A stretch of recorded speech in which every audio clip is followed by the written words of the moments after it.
21শে জুলাইয়ের মঞ্চ থেকে মমতা বন্দ্যোপাধ্যায়ের সঙ্গে বাদানুবাদের পর কল্যাণ বন্দ্যোপাধ্যায়ের মঞ্চ ছেড়ে চলে যাওয়া। নেত্রী মমতা বন্দ্যোপাধ্যায় মঞ্চে এসেছেন, অভিষেক আছে বিড়লা প্ল্যানেটোরিয়ামের সামনে এই মহতী সভায়, তাদের অভিনন্দন জানাই। গত 2.5 মাসে আপনাদের বাড়িতে আক্রমণ হয়েছে, আপনারা অনেকে আহত হয়েছেন। তারপর বুধবার দিল্লিতে সরাসরি মমতা বন্দ্যোপাধ্যায় ও অভিষেক বন্দ্যোপাধ্যায়ের বিরুদ্ধে ক্ষোভ উগড়ে দেন কল্যাণ বন্দ্যোপাধ্যায়। দিদির যদি মনে হয় অভিষেক এসে বসে আছে কেন, এটা যদি দিদির বিরক্তের কারণ হয় তাহলে আমাদেরকে ছেড়ে দেওয়া ভালো, শুধু অভিষেক নিয়ে থাকুক দিদি। তাহলে এরপর বুধবারই দেখা যায় এই ছবি।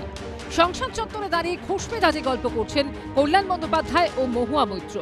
এই ছবি একটাই কারণে বিশেষ গুরুত্বপূর্ণ, তা হলো একটা সময় কল্যাণ বন্দ্যোপাধ্যায় ও মহুয়া মৈত্রর মুখ দেখা দেখেও বন্ধ ছিল। একে অপরের প্রকাশ্যে নিন্দা করতেন, সমালোচনা করতেন, এমনকি মহুয়া মৈত্রর মুখ দেখলেও নাকি দিন ভালো যেত না কল্যাণ বন্দ্যোপাধ্যায়।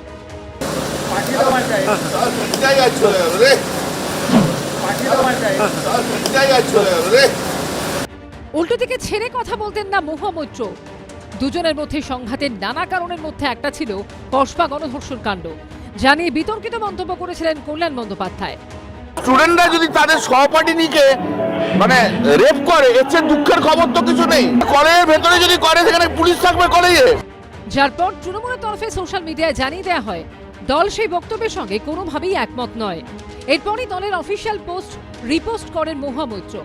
কারো নাম না করে মহুয়া মৈত্র লিখেছিলেন, নারী বিদ্বেষ ভারতের সব দলেই আছে, কিন্তু তৃণমূল কংগ্রেস এই জন্যই আলাদা কারণ সে যেই করুক না কেন আমরা এই ধরনের ন্যাক্কারজনক মন্তব্যের নিন্দা করি।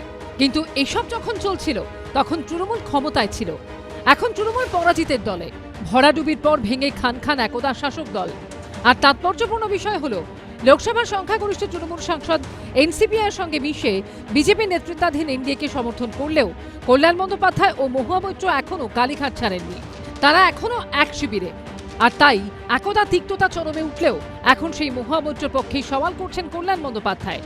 মহুয়া মৈত্রের নাম 21শে জুলাই বক্তার তালিকায় না থাকা নিয়ে উষ্মা প্রকাশ করেছেন তিনি। আমি বললাম মহুয়াকে দাও, মহুয়া আছে তো। বললো মহুয়ার নাম লিস্টে নেই।